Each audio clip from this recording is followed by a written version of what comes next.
Mornings in Rockland always started the same way, with the first rays of sunlight through the lace curtains in my bedroom.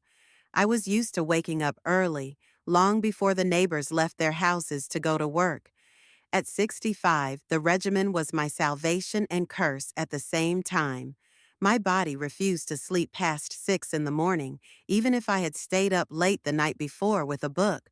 This Thursday was no exception. I threw back the blanket, fumbled for my soft house slippers, and cringed at the tugging pain in my lower back. Arthur had always said we needed a new mattress, but after he died, I'd never decided to change anything in our bedroom.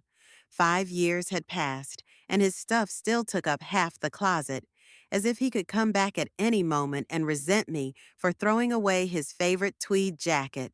Walking into the kitchen, I put the kettle on and looked out the window at the morning street. The maple alley that gave our neighborhood its name was beautiful in the fall. The leaves were just beginning to turn yellow, but I could already feel fall approaching in the air. 42 years I have lived in this house. Helen had been born here. Arthur and I had spent every New Year's Eve here, and I had buried my husband here, not literally, of course, but his spirit was still here in these walls, soaked with memories. I'm Ruth Knowles, a former math teacher at Rockland High School. For 35 years, I explained trigonometry and algebra to children, saw generations change as the children of my first students came into my classroom. When I retired, the principal organized a gala event where I was presented with a certificate of honor. It still hangs in a frame in the living room next to our family photos. The kettle whistled, bringing me back to the present. I brewed strong black tea, another habit I couldn't give up despite the doctor's warnings about my blood pressure. I made peanut butter toast and sat down at the small kitchen table Arthur and I had bought right after we got married.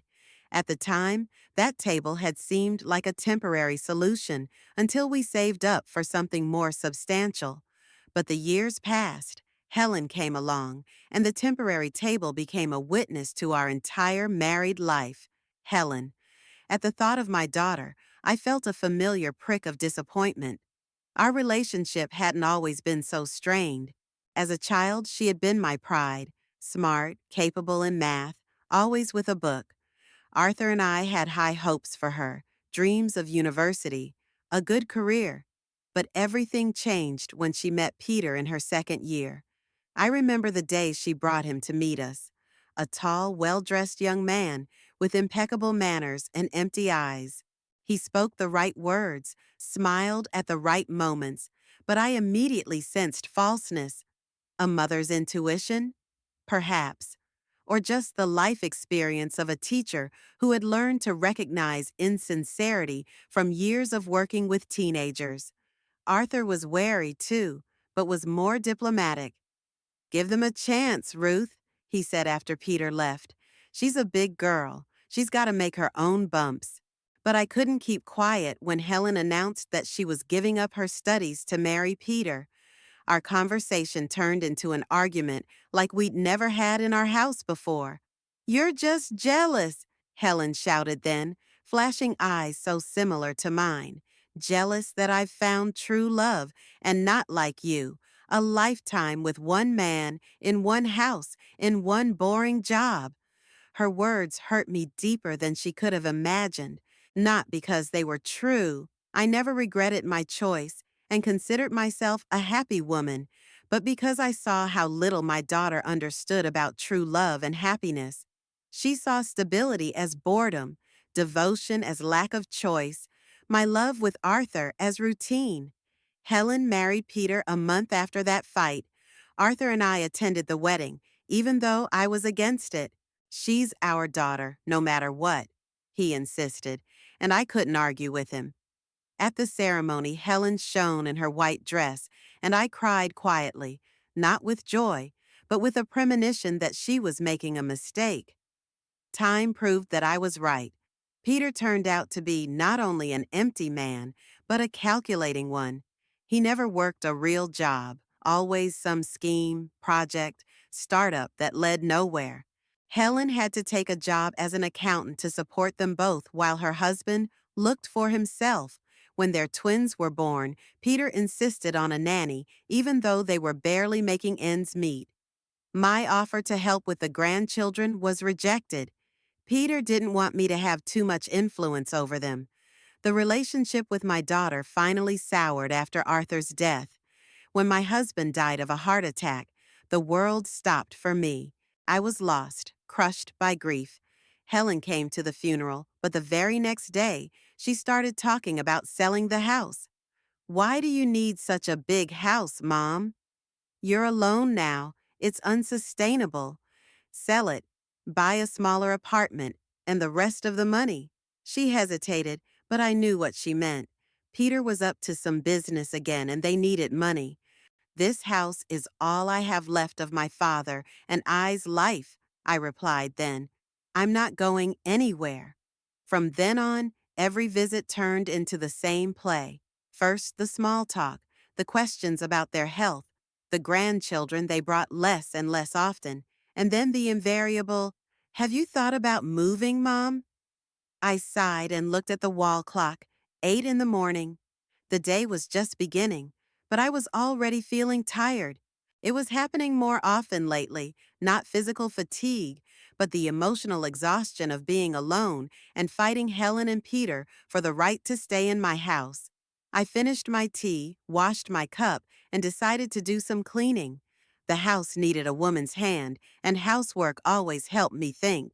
As I dusted the bookshelves in the living room, I glanced at a family photo of the three of us on a picnic. Helen, about 10 years old, smiling, showing off her missing front tooth. Arthur and I are hugging her from both sides, happy, carefree. What happened to that girl? When did she turn into this cold woman who sees her own mother as nothing more than a burden? I carefully wiped the dust off the frame and put the picture back. I couldn't bring back the past, no matter how hard I tried. The phone call interrupted my thoughts. I walked leisurely to the receiver, knowing that at my age, few people call with good news. Ruth Knowles here. I always answered the phone formally, another habit left over from my teacher days. Mom, it's me. Helen's voice sounded unnaturally cheerful. It was a tone I knew well. She used it when she wanted something from me. Hello, Helen. I sat back in my chair, prepared for an unpleasant conversation. How are you? How are you doing? Is your blood pressure bothering you? Standard questions with no real interest behind them. I replied briefly that I was fine. Peter and I decided to come and visit you for the weekend. Helen informed me in a tone as if she was doing me a favor. Peter had a great idea for your future. You know he's working with real estate now, right? I knew. Peter had changed at least 10 careers in the last 5 years, all of them involving fast money, insurance agent, financial advisor, stock trading, and now here was real estate. I think we've already discussed this, Helen. I tried to speak calmly, but irritation was already boiling up inside. I'm not moving anywhere. Mom, don't be so stubborn. An irritated note came into her voice. I mean, we're worried about you. At your age, it's dangerous to live alone in a house this big. What if you fall? What if there's a fire? All the same arguments I've heard dozens of times. I was tired of this conversation before it even started.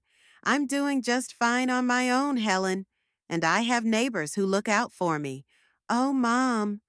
Okay, we'll come over Saturday morning. Peter wants to show you some options for apartments in an assisted living building. Just take a look, promise?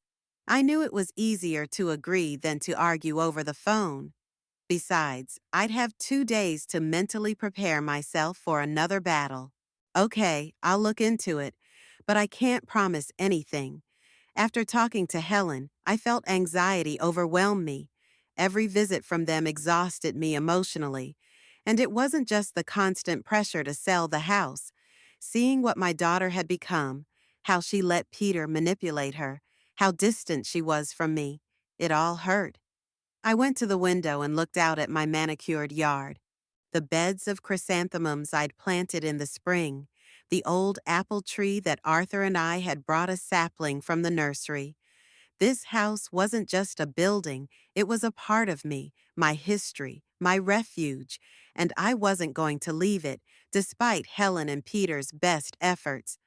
I began to make a mental list of the arguments I would make on Saturday. Maybe this time they would finally understand and leave me alone. But something told me that this visit would be different from the previous ones. Helen sounded overly confident, as if she and Peter had a new plan to get me to bend to their will.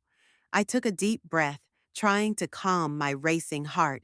Whatever they had in mind, I was ready to fight for my home and my right to choose how I lived the rest of my life. Saturday came all too quickly.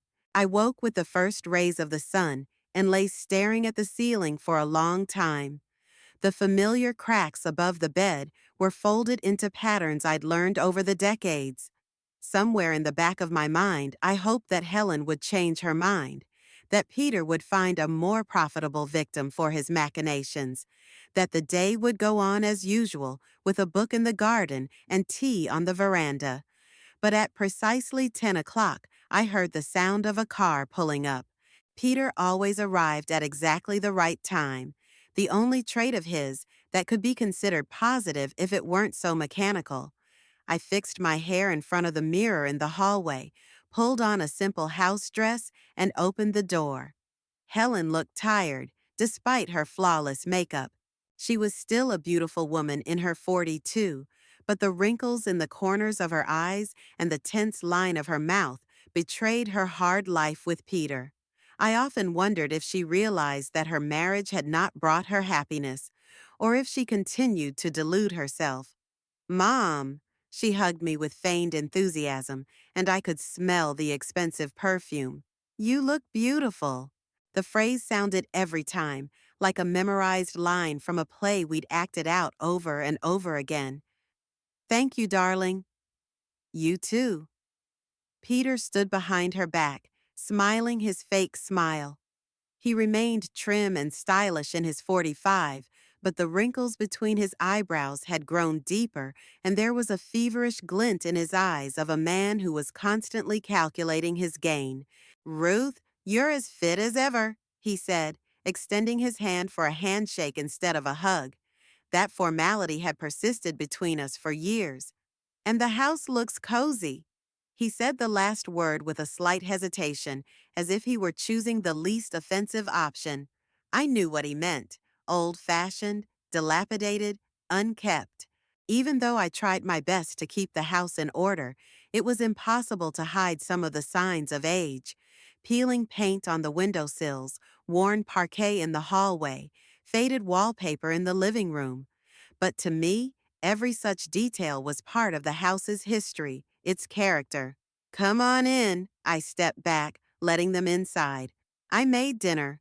Helen walked straight into the kitchen, where the table was already set. I'd spent all morning preparing their favorite dishes: the chicken casserole that Helen had adored as a child, a fresh salad of vegetables from my small vegetable garden, apple pie for dessert. Perhaps it was naive, but part of me still hoped to melt the ice between us with food and memories. Oh, Mom, you didn't have to try so hard, Helen said, glancing around the table. We could have ordered something or gone to a restaurant. I like cooking, I replied simply. Besides, there aren't many good restaurants around here. Exactly. Peter picked up on that, settling himself at the head of the table, the seat that had always belonged to Arthur. Rockland is not the place to live out your days, Ruth, especially not for a single woman of your age. I didn't answer, silently pouring soup onto plates. The meal began in relative silence, punctuated only by the clinking of cutlery and compliments on my cooking. How are the kids? I asked when the silence became unbearable. Twins Oliver and Emma were in high school and rarely came to Rockland with their parents. I'd seen them at Christmas, but even then they preferred to hang out with their phones rather than their grandmother. Oh, they're wonderful. Helen perked up. Oliver made the school swim team, and Emma got serious about photography. Her work has even been exhibited in the school show. I nodded, trying to picture my grandchildren. They were growing up so fast, and I was missing all of this. Another sacrifice made on the altar of conflict with my daughter and son-in-law. Peter, I hear you're in real estate now. I decided to show interest in his business, even though I knew it was only bringing the inevitable conversation about selling the house closer. Yeah, joined Prime Homes Agency 3 months ago. He straightened up, clearly pleased with my question. Things are going great. You know, Ruth, it's a good time to sell real estate. The market is booming, especially for old houses with character, like yours. And so it began. I sighed and braced myself for the familiar arguments. Peter, we've had this discussion before. I don't want to sell the house. But, Mom, Helen interjected, you're not thinking about the future. What will happen when you need full-time care? Where will you get the money for a caregiver? For medication? For repairs to this old house?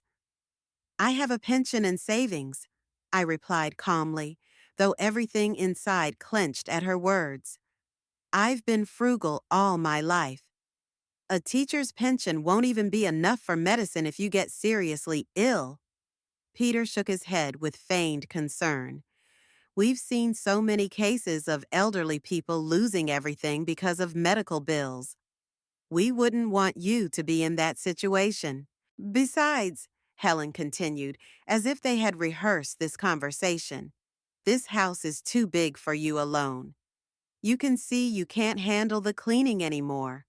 I looked at my hands, dry, with protruding veins and age spots, but still strong. Those hands could hold chalk and write formulas on a blackboard, could bake pies and weed beds, could hug my daughter and grandchildren. Those hands could still tend to the house I loved. I hire a helper once a month for general cleaning, I said, and do the rest just fine on my own. Until the first fall, Peter muttered, but loud enough for me to hear. The statistics are inexorable, Ruth. Do you know how many elderly people die from household injuries? I set my fork aside, my appetite gone completely. I taught math for 35 years, Peter. I know how statistics works, and I know that it talks about probabilities, not specific people. Mom, Helen changed tactics, her voice softer, more pleading. We're just worried about you. Since Dad died, you've shut yourself away in this house, hardly socializing with anyone. It's not healthy. In a nursing home, you'd have company, organized leisure time, medical care within walking distance. I don't want to go to a nursing home. My voice became firm, the way it used to be when I reprimanded misbehaving students. I want to stay in my home, among my things, with my memories. Memories you can take with you. Peter pointed to the pictures on the wall. A few albums, favorite things, and the new home will be instantly cozy. Prime Homes has partnered with a wonderful senior complex called Golden Autumn. They have separate apartments with kitchens, a common area for walking, a nurse around the clock, and all that would cost a lot less than it would to maintain this house. I brought the brochures. Helen pulled glossy prospectuses out of her bag and placed them in front of me. Just have a look. What do you think? I took the booklets so as not to escalate the conflict, but I knew I wouldn't even open them. The smiling seniors on the cover looked like actors from a commercial. Their happiness was as fake as Peter's concern for my well-being. If the financial side of things is of concern to you, Peter continued, misinterpreting my silence as doubt, then I assure you that your house can be sold for a very good price right now. Rockland is growing, and young families from the city are moving here. They're looking for homes with history, character. I've already done the math, and if we put it on the market now, we'll have enough money to buy a condo in Golden Autumn and live comfortably for the rest of our lives. How convenient! I couldn't contain my sarcasm. And you get a commission on the sale, of course? Peter's face flushed slightly, but he quickly pulled himself together. Naturally, as a realtor. But I'm willing to reduce my commission for the sake of the family. Your well-being is what's most important to us, Ruth. Helen gave me a pleading look, but I could already see the familiar flame of impatience and irritation in her eyes. Her patience was coming to an end, and we hadn't even gotten to dessert yet. I appreciate your concern, I said, trying to speak calmly. But my decision remains unchanged. I'm staying in my house. Mom, you're unbearable. Helen jumped up from the table, her voice shaking with anger. We're trying to help you, and you're acting like a stubborn child. You don't even look at the booklets. You don't even consider your options. You just dismiss everything we suggest. Helen, calm down. Peter put his hand on his wife's shoulder, but his eyes remained cold. Ruth is entitled to her opinion. We can't force her. We can't. Helen sat back in her chair abruptly, folding her arms across her chest in a protective posture I remembered from her teenage years. But what do we do if something happens to her? If she breaks a hip or forgets to turn off the gas? Who would be to blame? Us, of course. There's nothing wrong with me, I tried to speak firmly. I'm of sound mind and good judgment. I'm taking care of my health, and I can take care of myself. Right now, yes, Peter took the lead in the conversation again. But what happens in a year? In two? Time spares no one, Ruth. Sooner or later, you'll need help. And where will you get it here in Rockland, where there isn't even a proper hospital? I felt anger rising inside me. Peter was talking to me like a small child or a feeble-minded old woman, not like a woman who had raised a daughter, worked her whole life, buried her husband, and learned to move on. I've been teaching kids math for 35 years, Peter, I said, minting every word. I know how to count and plan. If I need help, I'll hire a caregiver. If I find it hard to keep the house, I'll rent out some of the rooms. And I'll make those decisions myself when I see fit. Not you, not Helen, not some doctor, me. There was a heavy silence. Helen was looking down at her plate, avoiding my gaze. Peter smiled a strained smile, but there was irritation in his eyes. I could see he wasn't used to rejection, especially from older women he considered easy prey. How about dessert? I suggested, trying to lighten the mood. I made apple pie. Your favorite, Helen. My daughter nodded, still not looking at me. I stood up and started to clear the plates, feeling my knees ache after sitting for so long. Peter noticed my slight grimace, and his eyes sparkled as if he'd found a new argument. Are your joints bothering you? He asked with feigned concern. There's a warm water pool at Golden Autumn. They say it's great for arthritis. I didn't answer, concentrating on getting the plates to the kitchen counter without dropping them. My hands shook slightly, not from age, but from exertion.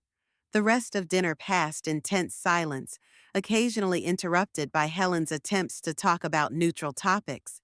I answered her questions absent-mindedly about neighbors, about books I'd read recently, about the weather, anything that didn't concern my future and my home. After dessert, Peter came upstairs, announcing that he wanted to inspect the roof.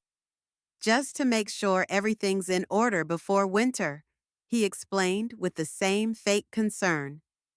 The roof is fine, I replied. I called a handyman in the spring. Still, I'll check it out. He walked out into the yard, leaving Helen and me alone. Mom, she started quietly when we were alone. You realize we want what's best, right? I'm worried about you. I'm scared that you're out here alone. I looked at my daughter, trying to see the sincerity in her eyes. Was there genuine concern there, or just annoyance that her plans were falling apart? If you really care, you could come more often, I said softly. Bring the kids. Call you not just when you need something. Helen looked away. You know our schedules are complicated. The kids are in school, Peter has work. And you? What? Do you have a job, Helen? Are you still working as an accountant? She shook her head. I quit 6 months ago. Peter thinks I'm better off doing the house and the kids. I wasn't surprised. Peter had always sought to control everything around him, especially his wife, and apparently he'd finally found a way to earn enough for Helen to quit her job. Or maybe it was part of his plan to make her completely dependent on him. That evening, after several more unsuccessful attempts to convince me to consider moving, Helen and Peter retired to the guest bedroom. I could hear their muffled voices, but I couldn't make out their words. I cleared the table, washed the dishes, and went to my room, feeling wrung out like a lemon. Night had fallen on Rockland, bringing with it the silence and chill of early fall. I lay awake, listening to the sounds of the house. The old floorboards creaked as if the house was awake too, worrying about its fate. Around midnight, I heard the guest bedroom door open, quiet footsteps in the hallway, then voices in the kitchen, muffled but distinct in the silence of the night. I sat up in bed, listening. Just a stubborn old woman. It was Peter's voice, angry and harsh, without a trace of the fake politeness he'd been displaying all evening. She doesn't realize what's best for her. It's her home, Peter. Helen's voice sounded tired. We can't force her. We can if we can prove she's incapacitated, Peter replied, and I went cold at his words. Have you seen the way she can barely walk? The way her hands shake? A little more and she'll start forgetting things, mixing up her days. Most at her age are already showing signs of dementia. My mother is perfectly sane, and you know it, Helen objected, but without much conviction. Dr. Harris doesn't think so.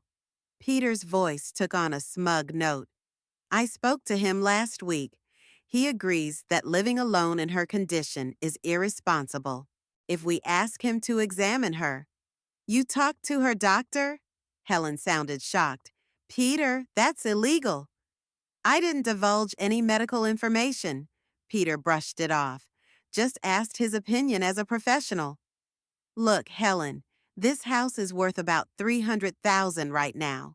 After selling it, paying for a couple of years in a nursing home, and my commission, there'll be a decent amount left over. That's enough to put the twins through college. You want your kids to get an education, don't you? Sure, but no buts. We're doing this for the family. And for your mother, too. She can't live here alone. It's dangerous. If she falls, if something happens to her, who's to blame? U.S. So it's in her best interest, too. There was a pause, and I held my breath, waiting for my daughter's response. Would she really go along with this plan? Would my own daughter really be willing to incapacitate me for money?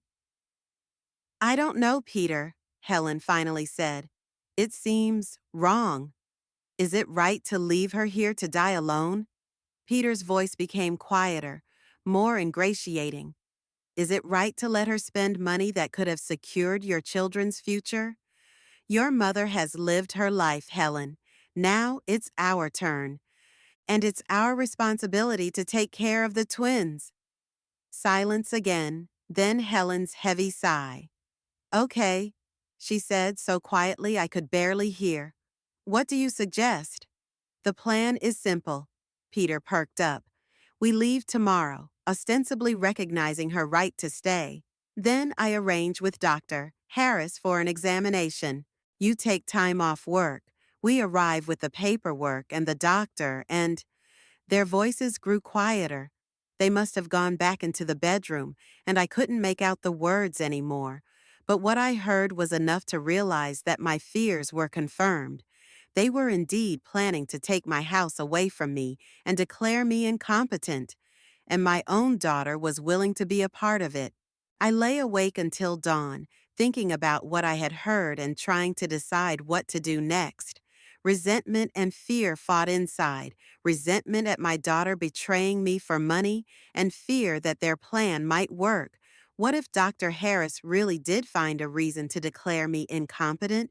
What if my age appropriate slowing and uncertainty would be interpreted as signs of dementia?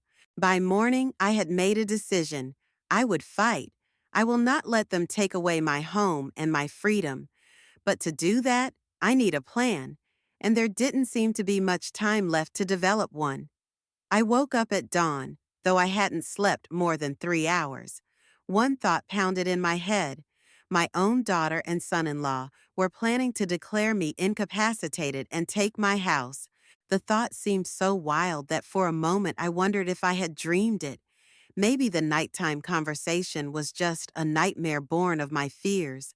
But then I remembered Peter's smug tone as he talked about the money from the sale of the house, Helen's tentative agreement, and I realized it was all real. They were really plotting against me, and I had to do something about it. I got out of bed slowly, feeling every muscle protesting after a sleepless night. Putting on my robe, I quietly left the room and crept down the hallway to the guest bedroom. The door was ajar. Helen always slept with a small slit, afraid of the dark since childhood. I peeked inside. They were asleep. Peter was lying on his back, snoring softly, and Helen was curled up against the wall, just like she'd done as a child. My heart squeezed at the sight of my daughter. How had we gotten to the point where my own daughter was willing to betray me? What had I done wrong in raising her? I pushed those thoughts away. Now was not the time for self-deprecation. I needed to prepare for their morning visit, pretend I didn't know anything about their plans, and buy time. I went down to the kitchen and started making breakfast. I decided to make pancakes, Helen's favorite dish from childhood. Maybe it would remind her of better times, of how I'd taken care of her. Maybe it would awaken her conscience. Soon there were footsteps on the stairs. Peter was the first to come down, already dressed and combed, as if he were going to a business meeting rather than spending the weekend with his mother-in-law. "Good morning, Ruth," he said with a strained smile. "Smells wonderful." "Pancakes," I replied, trying to make my voice sound normal. "Helen's favorite." "Ah, yes," he nodded, clearly not interested in talking about my daughter's culinary preferences. "Listen, Ruth, we have a slight change of plans today.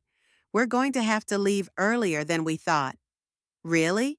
I flipped the pancake over, pretending to be surprised. "Did something happen?" "Nothing serious," he waved his hand. "It's just that Peter called. He's having trouble with his English project, needs my help." I nodded as if I believed him. Peter was a bad liar. He'd forgotten that yesterday he'd told me how the twins were spending the weekend at his parents' house. More footsteps were heard on the stairs, and soon Helen entered the kitchen. She looked pale and tired, with dark circles under her eyes. Perhaps her conscience was keeping her awake after all. "Hi, Mom," she smiled weakly. "You're up early." "Senile insomnia," I replied with slight irony. "One of the drawbacks of age." Helen cast a quick glance at me, as if trying to see if I was hinting at something. But I kept a serene expression on my face as I flipped the pancakes. "Peter says you have to leave?" I asked, placing a plate of hot pancakes on the table. "That's a shame. I thought we were going to spend the whole weekend together." "Yeah, things came up unexpectedly." Helen picked up her fork, but didn't touch her food. "Mom, about the conversation we had yesterday." "About selling the house?" I sat down across from her. "Let's not start this day with a fight, okay?" "I'm still against it. You're still for it. Let's leave it at that." Helen glanced over to Peter. He nodded faintly, and Helen smiled in relief.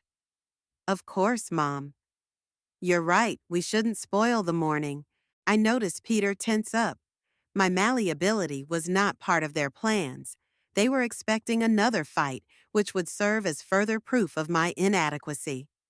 "Actually, Ruth," Peter set his fork aside without even tasting the pancakes, "we have some news. Helen and I have decided to take a vacation, a 2-week trip to Europe." "To Europe?" I feigned surprise. How wonderful! When are you leaving? Tonight, Helen finally began to eat. There's a flight from Boston at 9 o'clock this evening. So soon, I shook my head. And where exactly are you headed? London first, then Paris, and possibly Rome, Peter answered, and I realized that was another lie. There was no Europe in their plans. They were going to be back in a few days with the doctor and papers. Sounds wonderful, I smiled. Take lots of pictures, especially of the Louvre. I've always wanted to visit it. I will, Helen forced out a smile. Mom, while we're gone, I was thinking maybe we should hire someone to keep an eye on you, a neighbor there or a house helper. Why? I shrugged. I'm doing fine on my own, you know that. Besides, I have a cell phone. If anything happens, I can always call. Yeah, but, Helen faltered, casting a helpless glance at Peter. We're just worried, Ruth. He picked up on that. 2 weeks is a long time. What if you slip in the bathroom, or you get sick at night?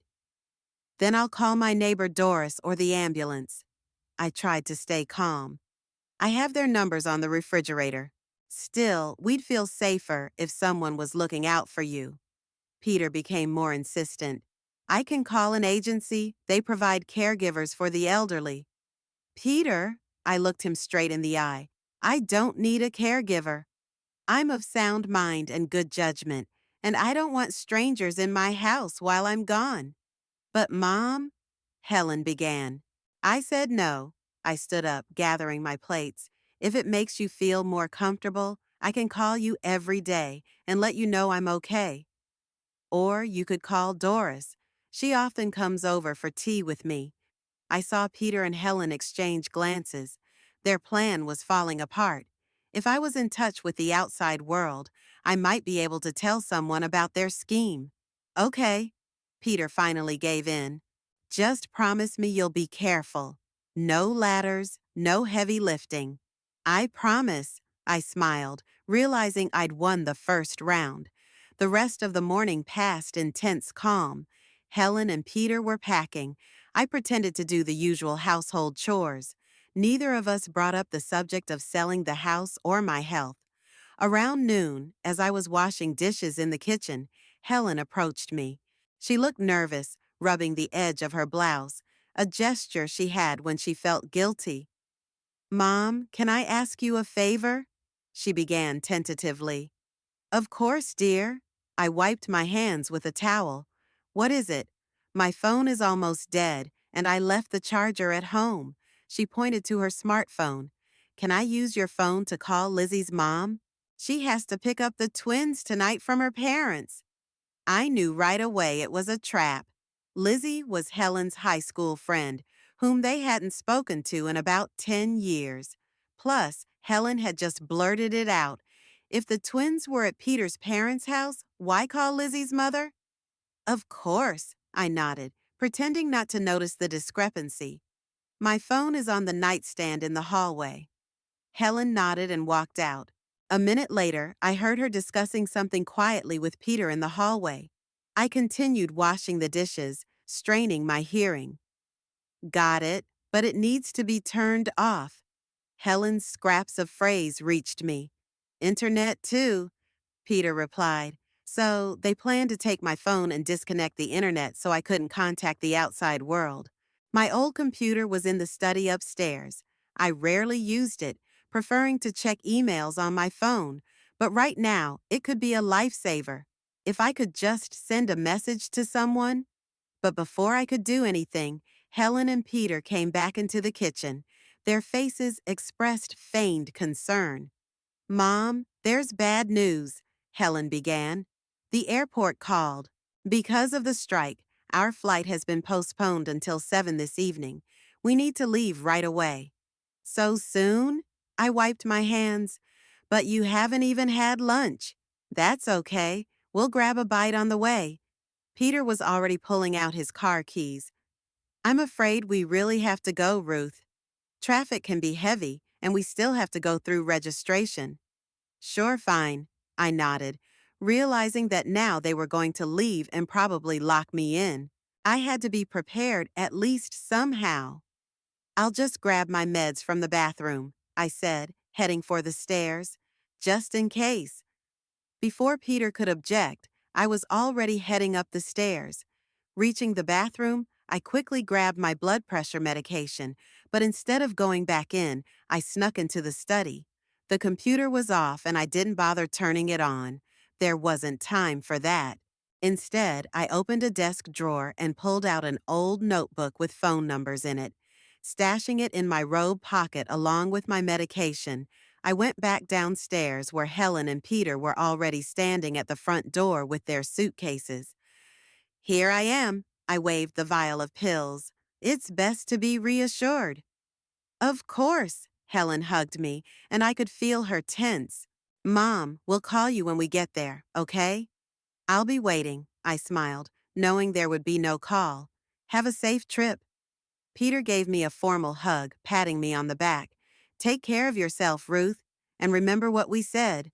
No ladders, no heavy lifting. Sure fine, I nodded. Don't worry about me. Enjoy your vacation. They walked out and I closed the door behind them, waving goodbye. As soon as their car pulled away from the house, I rushed to check my phone. It wasn't on the nightstand where I'd left it, so Helen had really taken it. I dashed into the kitchen and tried the landline. There was no dial tone. The line was disconnected. Then I turned on the computer in the study, but the internet, as I'd suspected, wasn't working either. I was overcome with despair. They had really cut off all means of communication with the outside world. I was trapped in my own home with no way to call for help. I tried to open the front door, but it was locked from the outside. The same with the back door leading to the garden. The windows on the first floor were covered with sturdy bars. Arthur had installed them a few years ago after a series of burglaries in the neighborhood. Those bars had seemed like protection then. Now they had become the bars of my cage. Panic was building. I slowly sank down onto the couch in the living room, trying to collect my thoughts. I needed to assess the situation soberly. I'm locked in the house, no communication with the outside world. Helen and Peter would probably be back in a few days with a doctor and papers declaring me incapacitated. I walked around the house, checking the kitchen, the refrigerator, the cabinets. There wasn't much food. A few apples, half a loaf of bread, some cheese, a carton of milk, and some canned goods. Helen and Peter had obviously made sure I wouldn't starve to death. But that was all. There should have been enough water from the tap, and the electricity worked. Physically, I could last a week or more, albeit starving. But then what? If I didn't find a way to contact the outside world or get out of here, Helen and Peter would be back in a few days with the papers. They can call the police, say they're worried about me, can't get through. And when the police break down the door and find me here, alone, probably weakened from malnutrition and stress, how will I look? Like a demented old woman in need of care. The thought horrified me. I couldn't allow myself to be deprived of my freedom, to have my house sold, to spend the rest of my life in an institution, surrounded by strangers, dependent on the staff's favor. I walked around the house again, this time scrutinizing every possibility of escape. The upstairs windows had no bars, but it was too high to the ground. At my age, a jump from that height could end in a fracture or worse. The chimney was too narrow. The basement. The basement. In our house, there was a basement where Arthur kept his tools and junk that he couldn't bear to throw away. I quickly went down the stairs to the basement, turning on the light. The room was littered with old furniture, boxes, and tools. Dust covered everything thickly. I'd rarely been down here since Arthur's death, preferring not to disturb the memories. The passage to the basement window was littered with old chairs and a dresser. The window was small, at ground level, and it might have been possible to get out through it. But when I tried to move the furniture, I realized I couldn't. The chairs could still be moved, but the heavy oak dresser wouldn't budge.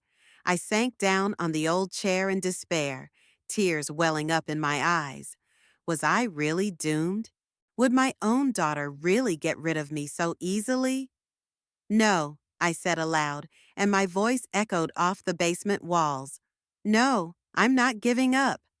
I began to methodically look around the basement, opening the drawers of an old dresser, checking boxes, looking for anything that might help. Most of the boxes contained old books, photo albums, Helen's childhood toys that I didn't dare throw away.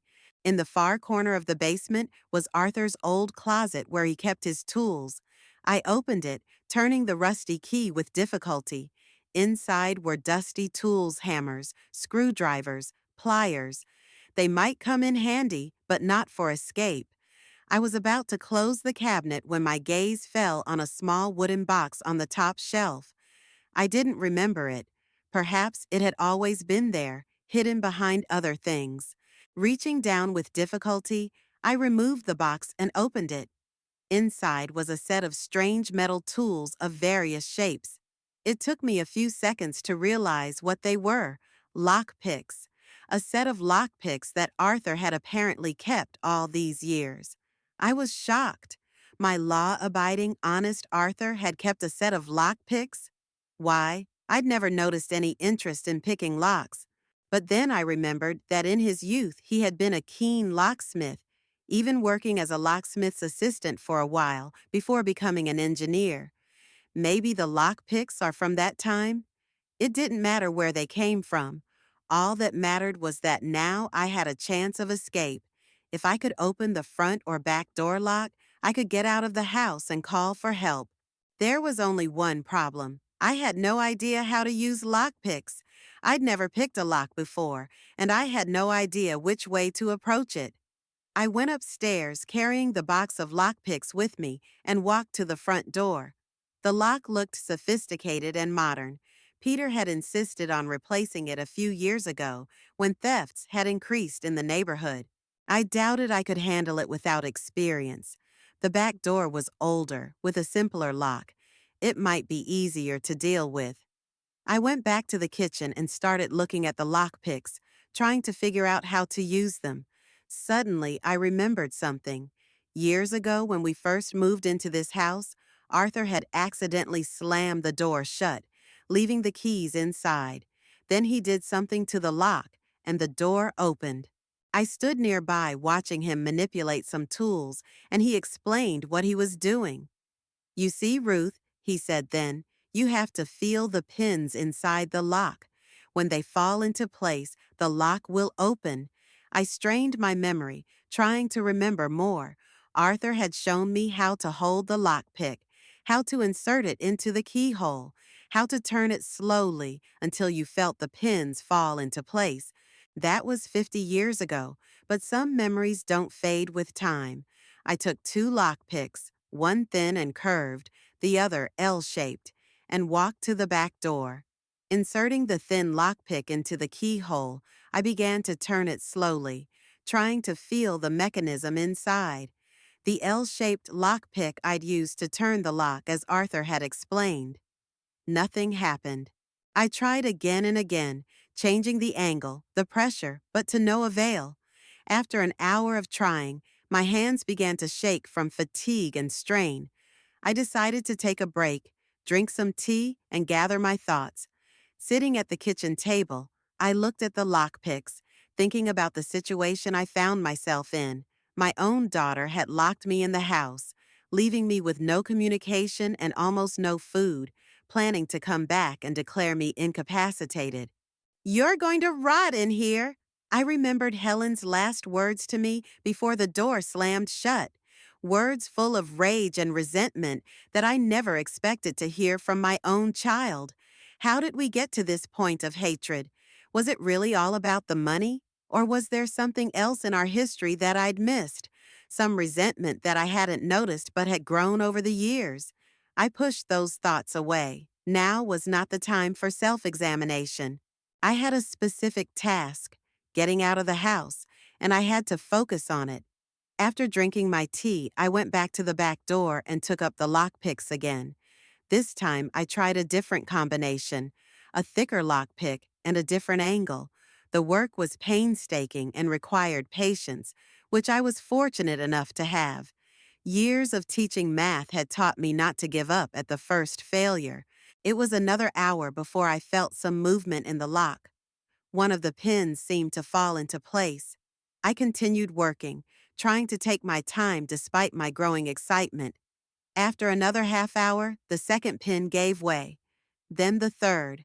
I could almost taste freedom when the lockpick slipped from my sweat-damp fingers and fell to the floor.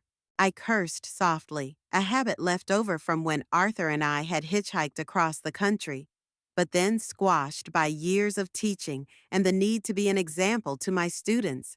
Picking up the lockpick, I slid it back into the keyhole and started over. This time the process went faster. I had a better feel for the lock mechanism. 20 minutes later, all the pins were in place, and I heard a distinctive click. Turning the L-shaped lockpick like a key, I felt the lock give way. The door opened, and fresh fall air rushed into the kitchen. I stood there, unable to believe my eyes. I had done it. I could open the lock. But my joy was short-lived. I realized that the open door was only the first step. Now I had to decide what to do next. Should I go out now, go to the neighbors, call the police, or was it better to stay in the house, to prepare for Helen and Peter's return, to gather evidence of their scheme? Standing on the threshold of the open door, I looked out at my well-tended garden, at the apple tree Arthur and I had planted, at the bed of fall flowers. This house was my refuge, my fortress, the place where I was happy and where I wanted to live the rest of my days. And I wasn't going to let anyone take it away from me, not even my own daughter. The morning greeted me with leaden clouds and drizzling rain. The weather matched my mood perfectly, anxious and depressed. I slept badly, waking up at the slightest noise, listening to every creak of the old house. The conversation I had overheard during the night kept me awake. It was 7 in the morning when I finally got out of bed. Usually I had my morning tea at this time, but today everything seemed alien, distorted, like a crooked mirror. I dressed slowly, choosing a warm woolen cardigan. The house was chilly, and I thought it was a waste to turn up the heat in September. I could already hear the clinking of dishes in the kitchen. Helen, like me, was always an early bird. When I entered, she was standing at the stove, stirring something in a pot. "Good morning, Mom." She turned around, smiling too wide and unnaturally. "I thought I'd make you some oatmeal. You still like it with cinnamon and apples, don't you?"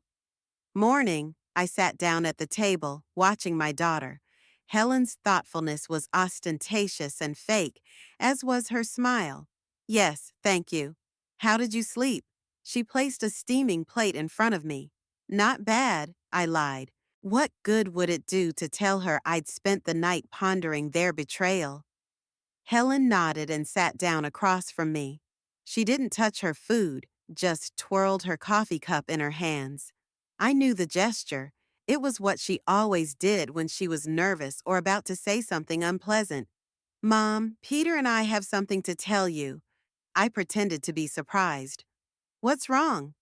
"Nothing bad," she answered quickly. "It's just, remember Peter was talking about his new job?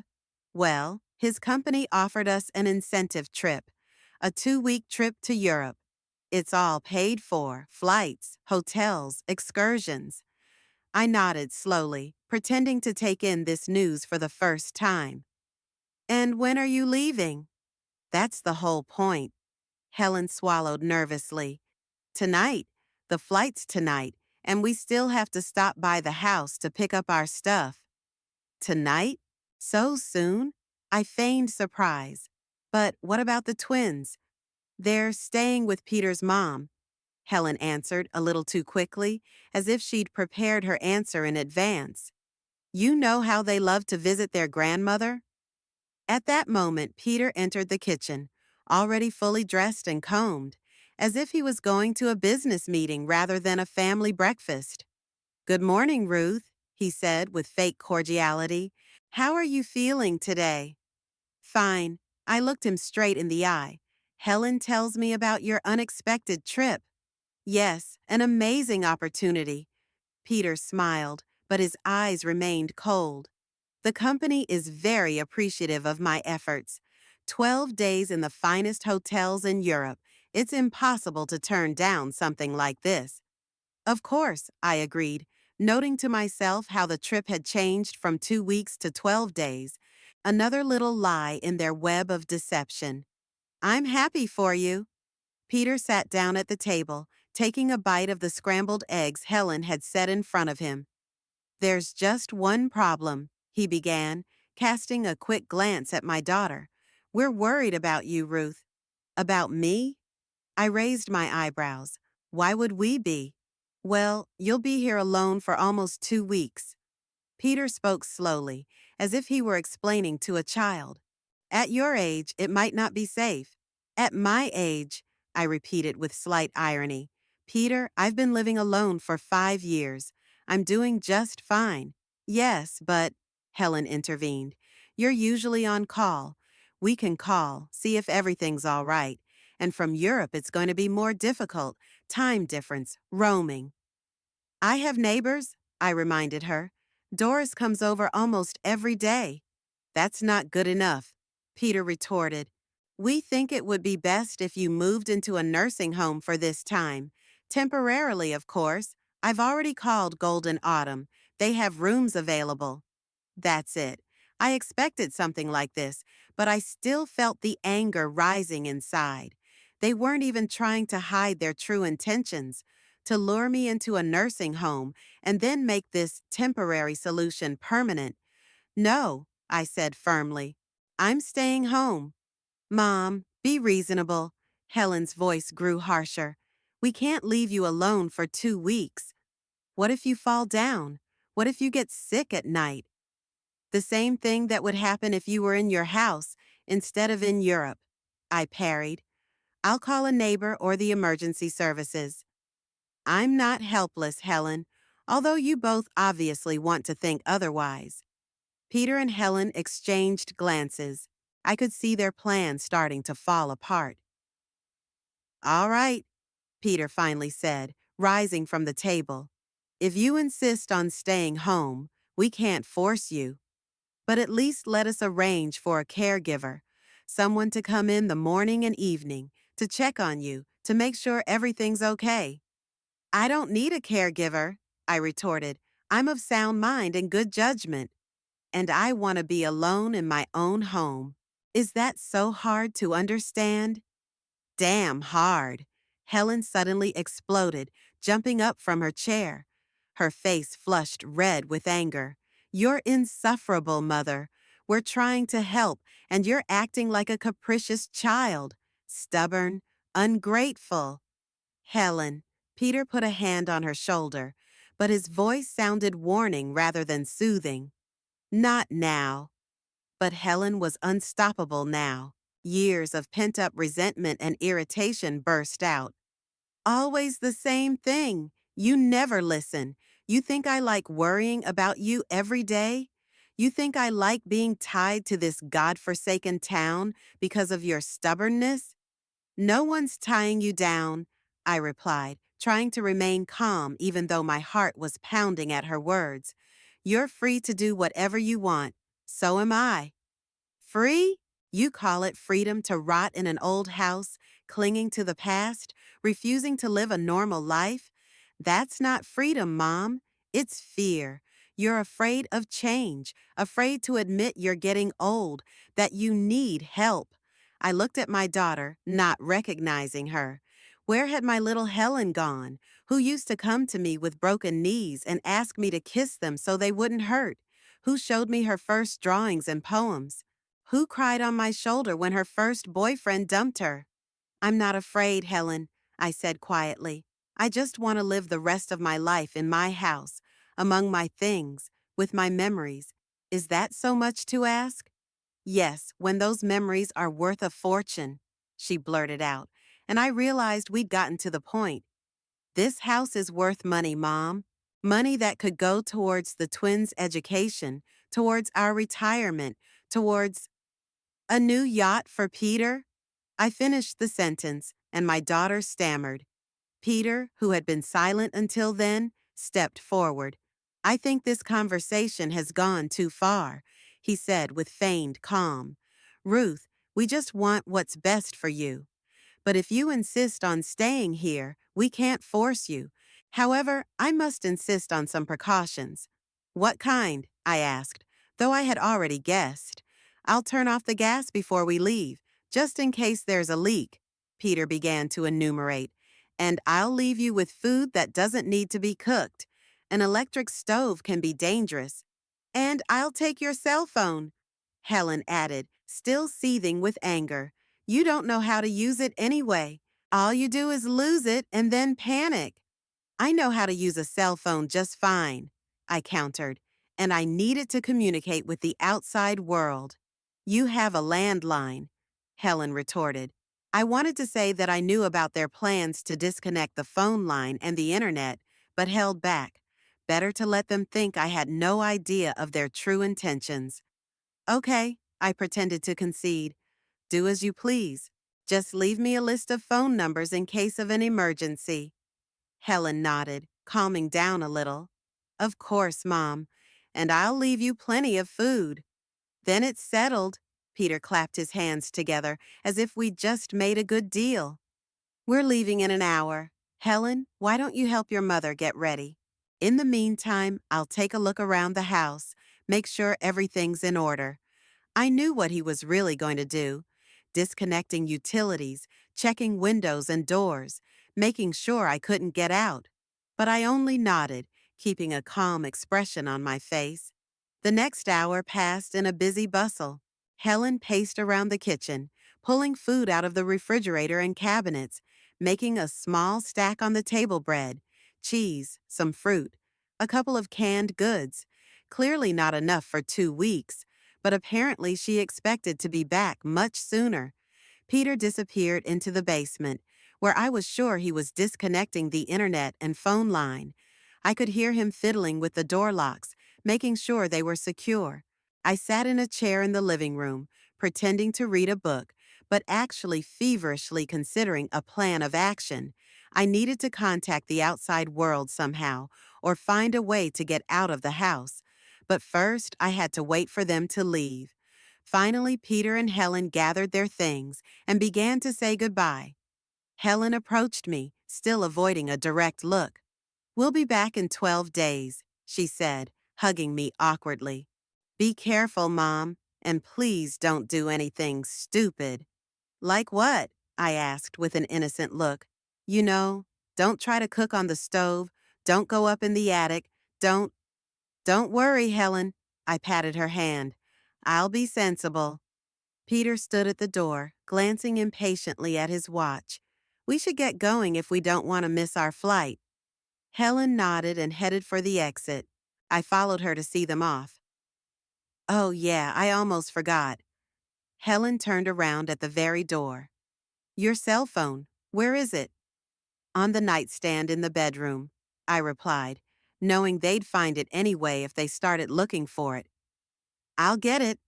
Helen quickly went up the stairs, leaving me alone with Peter. Ruth, he began quietly, so Helen wouldn't hear, I hope you realize we're doing this for your own good. At your age, it is dangerous to live alone. At my age, I repeated with a bitter chuckle. Peter, you make it sound like I'm 90. I'm 65, and I'm perfectly sane. Right now, yes, he lowered his voice even more. But time spares no one. Sooner or later, you're going to need help. And where will you get it out here in the middle of nowhere? I wanted to answer, but at that moment Helen returned, holding my cell phone. Found it. She slipped it into her purse. That's it, we can go now. They went out onto the porch and I followed, intending to wave goodbye. But before I could get out, Helen turned around, her face contorted with anger. You know what, Mom? She lowered her voice to a hiss. You've always been selfish, always thinking only of yourself, never interested in my desires, my plans, always knew best. And it's the same now. You don't think about us, about how worried we are. You don't care. Helen, I started, but she wouldn't let me finish. No, you listen to me. This house is all we have left, the only inheritance from my father, and you cling to it even though it's falling apart before your eyes, even though it's dangerous for you to live here, all because of your stubbornness. The house belongs to me, I reminded her quietly, and I decide what to do with it. You decide? Helen laughed, but there was no mirth in her laughter. You can't even walk down the stairs without shortness of breath. And you want to decide? Guess what? You're gonna rot in here, in this precious house of yours, alone, needed by no one, forgotten by everyone. With those words, she took a sharp step back, and Peter quickly closed the door. I heard the sound of a key turning. They were locking me inside. Helen! I ran to the door, tugging on the handle. Helen, open it now! I'll see you in 12 days, Mom. My daughter's muffled voice reached me. Maybe you'll come to your senses by then. I heard their footsteps on the gravel driveway, the sound of the engine starting, the rustle of tires on wet asphalt. And there I was, alone in a locked house. The first thing I did was rush to the phone in the living room. As I expected, there was no dial tone. The line was disconnected. Then I checked the internet by turning on the computer in the study. The screen greeted me with a message that there was no connection. I methodically walked around the house, checking windows and doors. The front and back doors were locked from the outside. The windows on the first floor, as I feared, appeared to be locked with locks that Peter had installed years ago for security. The windows on the second floor had no bars, but jumping out from that height would have been suicide at my age. Back in the kitchen, I looked over the food supplies Helen had left behind. As I'd suspected, it wasn't much, clearly not enough for 2 weeks. Half a loaf of bread, a piece of cheese, a few apples, a couple cans of canned soup, a bag of crackers, some tea and sugar. If you stretched it out, that might have been enough for a week, but no more. I sank down into a chair, feeling despair overwhelm me.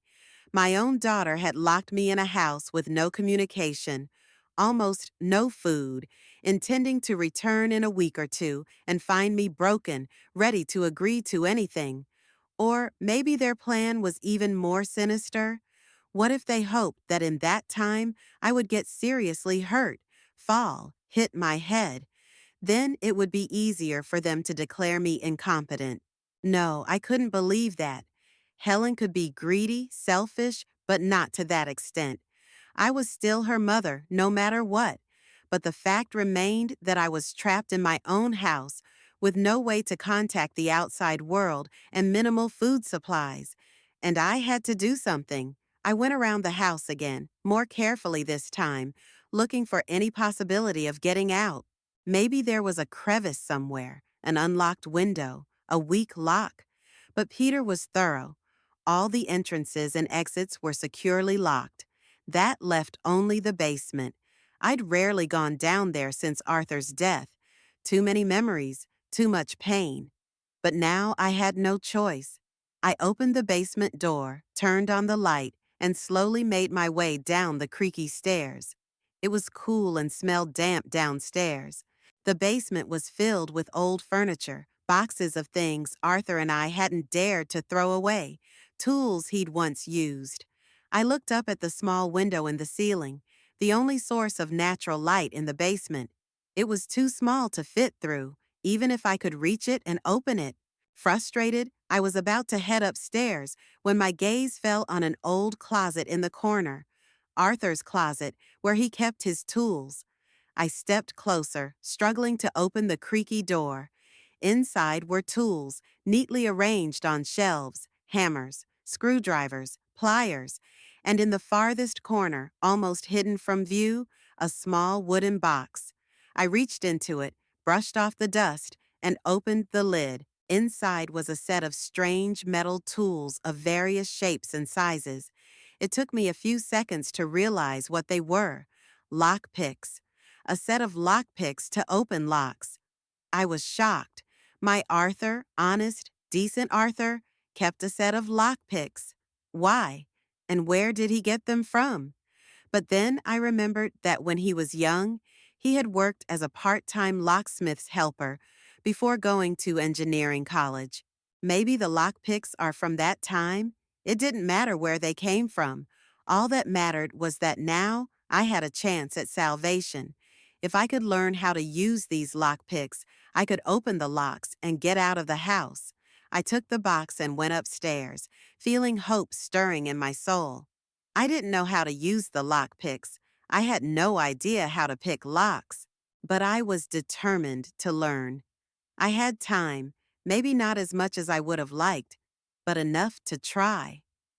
Sitting in the kitchen with a box of lock picks on the table, I looked out the window at the drizzling rain and thought about how strangely life had turned.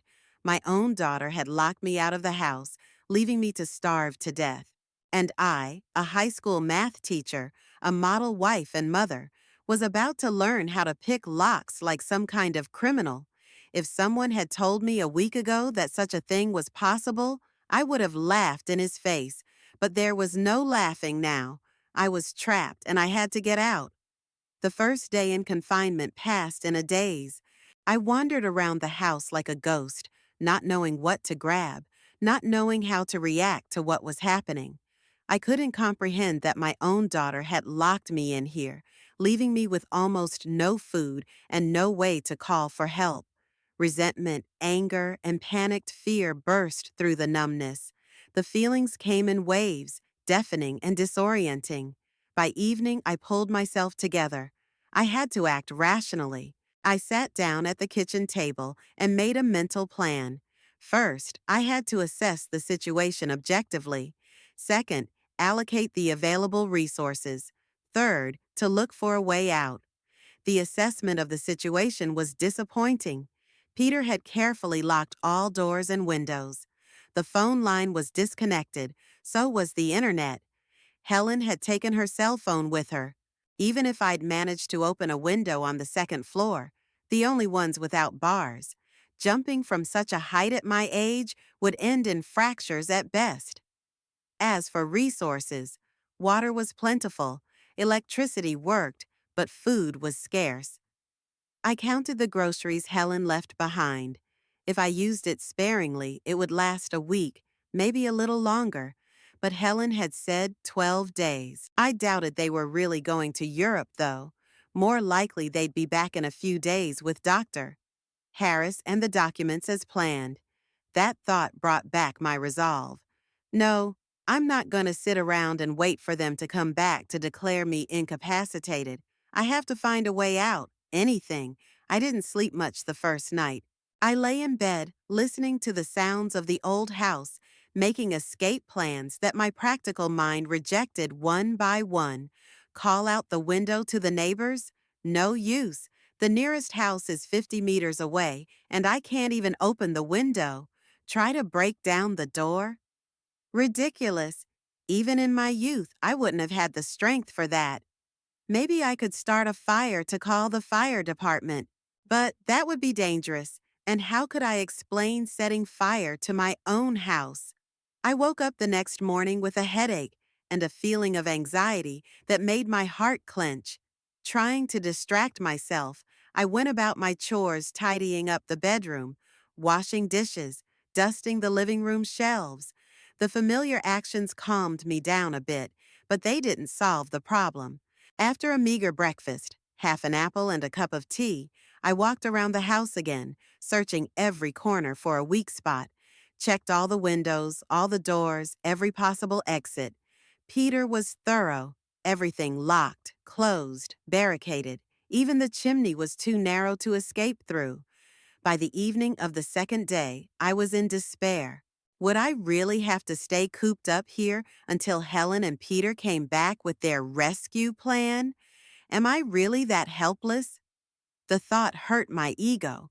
Hell no. I'm not a helpless old woman, no matter how much they want me to be.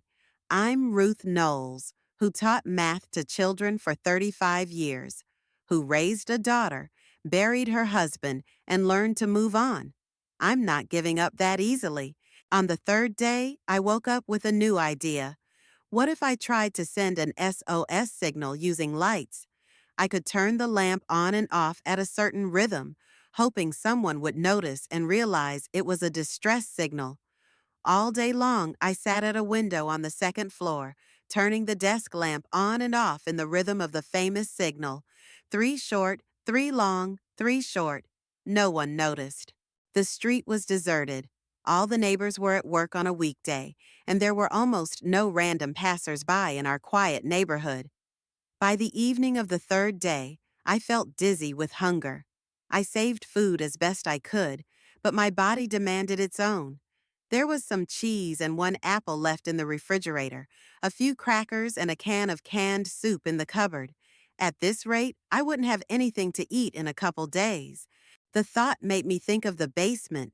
Arthur and I had once kept winter supplies there: canned fruits and vegetables, jams, pickles. I'd given most of it away after he died. A single woman doesn't need that much food. But maybe there was something left. The next morning, pulling myself together, I headed for the cellar door.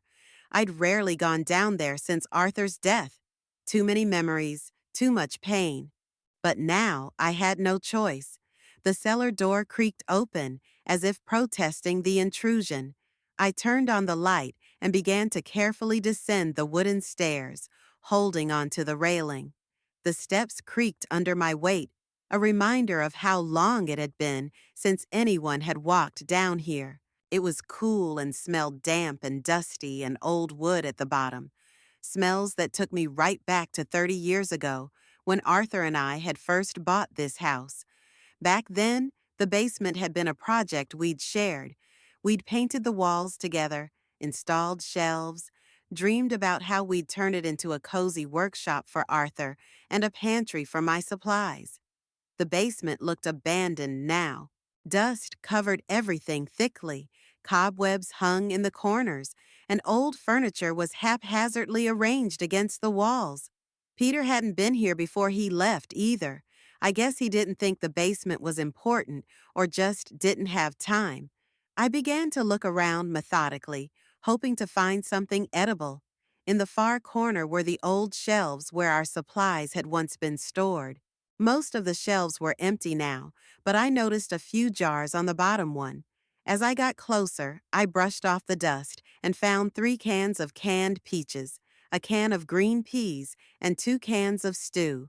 Judging by the date on the label, they were at least 6 years old, but canned goods usually last a long time. It was a real find. Encouraged by my success, I continued my search. Maybe there was something else useful in here. I began to open the drawers of an old dresser against the wall. The first one contained only old newspapers and magazines. The second one contained instructions for long-broken appliances. And in the third drawer was a photo album, our wedding album. I carefully pulled it out, brushed the dust off the cover. Arthur and I on the porch of the church, me in a white dress with a lace veil, him in an austere suit, so young, so handsome. We smile, looking at each other, unaware of what lies ahead of us. The joy of Helen's birth, the pain of losing other children. I could never bear another child. The hardships and happiness we will share. I felt tears come to my eyes. If Arthur had been alive, none of this would have happened. He wouldn't have let Helen and Peter treat me like this. He would have protected me, our home, our life. But Arthur wasn't, and I had to manage on my own. I carefully put the album back in the drawer and continued to look around the basement. Near Arthur's old workbench was a wooden cabinet where he kept his tools. I opened it, hoping to find something that might help me get out of the house. Inside were neat rows of tools hammers, screwdrivers, saws, pliers. Arthur had always been pedantic about his things. Each tool had its place. Each was cleaned and oiled. Even now, 5 years after his death, there was hardly any dust on them. Protected by the cabinet doors, they remained in perfect condition. I thumbed through the tools, not really sure what I was looking for. Maybe something to open a window or pick a lock with, but most of the tools were too bulky or unsuitable for such a task. In the back of the closet was a small wooden box with a carved pattern. I didn't remember it. Perhaps Arthur had bought it after I'd stopped coming down to the cellar regularly. Curiosity got the better of me, so I pulled it out and opened the lid. Inside, on a velvet backing, was a set of strange metal tools, thin, curved in different directions, with hooks and protrusions of various shapes. It took me a few seconds to realize what they were: lock picks, a set of lock picks to open locks. I was shocked. My Arthur, honest, decent Arthur, kept a set of lock picks? Why? And where did he get them from? It seemed so unlike the husband I knew that I even doubted my own eyes. But then I remembered something. A long time ago, before we were married, Arthur had told me that he'd worked part-time as a locksmith's helper while he was in college. Most rewarding job of my life, he said with a smile. Learned how to open any lock, fix any mechanism. Believe me, Ruthie, it will come in handy in our married life. I only laughed then, taking his words as a joke. But apparently, he had learned how to open locks and had even kept the tools from that time. Perhaps they reminded him of his youth, of his first job, of a time when everything was still ahead of him. Now these lockpicks could be my salvation. I examined each tool carefully, trying to figure out how to use them. There were about 10 lockpicks of different shapes and sizes in the box, as well as something that looked like a thin metal plate with a curve at the end. A memory surfaced from the depths of memory. One day, shortly after moving into this house, Arthur and I had come back from the store and found that we had forgotten our keys inside. Arthur then pulled something similar to these tools out of his pocket and opened the door a couple minutes later. "How did you do that?" I asked then, surprised. "Locksmith magic," he winked. "You see, Ruthie, first you have to insert the tensioner, this L-shaped thing here, and create a little tension in the direction the key would turn. And then with a lockpick, this bent wire here, fumble for the pins inside the lock and lift them up one by one until they're all in place." It seemed too complicated to me at the time, and I quickly forgot his explanation. But now, holding those tools in my hands, I tried to remember every word. With the discovery of the lockpicks and canned goods, I went upstairs, feeling a surge of hope. I now had enough food to last me until Helen and Peter returned, and perhaps a means of escape. The first thing I decided to do was to try the lockpicks on the back door. The lock was simpler than the front door, which Peter had fitted with a modern, high-security mechanism. Plus, if I went out through the backyard, there was less chance that the neighbors would notice my manipulation of the lock and call the police, assuming a thief had entered the house. I selected a lockpick and tensioner that I thought would fit the back door lock and began my clumsy attempts. Nothing worked at first. My hands trembled with excitement. The lockpick kept slipping out of the keyhole, and when it stayed in place, I couldn't feel any of the pins Arthur had mentioned. After an hour of unsuccessful attempts, I decided to take a break. I opened a can of peaches and ate a few slices, savoring the sweet juice. For the first time in days, I felt something resembling contentment. I had food. I had a plan. I wasn't helpless. Fortified and a little rested, I went back to my endeavors. This time, I decided to be more methodical. I imagined the lock as a puzzle, a math problem to be solved step by step. Inserting the tensioner and creating a little tension, I began to carefully drive the lockpick inside the lock, trying to feel the resistance of the pins. Gradually, I began to distinguish tiny movements, tiny clicks inside the mechanism. Could it be that those were the pins? I kept working, trying to move the lockpick smoothly and consistently. Suddenly, there was a barely audible click, and I felt the tensioner turn a millimeter, One pin was in place. Encouraged by my success, I continued on. 2 more hours of painstaking work, and I felt the tensioner turn freely. The lock had opened. I stared at the doorknob in amazement, unable to believe my eyes. Was I really able to open the lock with lockpicks like a master burglar? As I opened the door, I felt the fresh evening air rush into the kitchen. For a moment, I froze, unsure of what to do next. Should I go out now? Run to the neighbors? Call the police?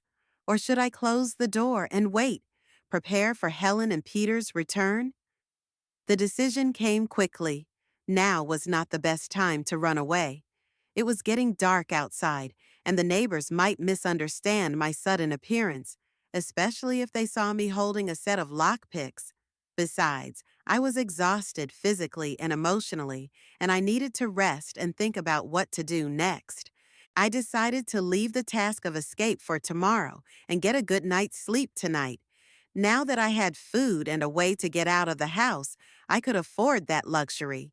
Closing the door, but not locking it, I went back into the kitchen and opened a can of stew. The aroma of meat filled the room, and my stomach rumbled loudly. Only now did I realize how hungry I was.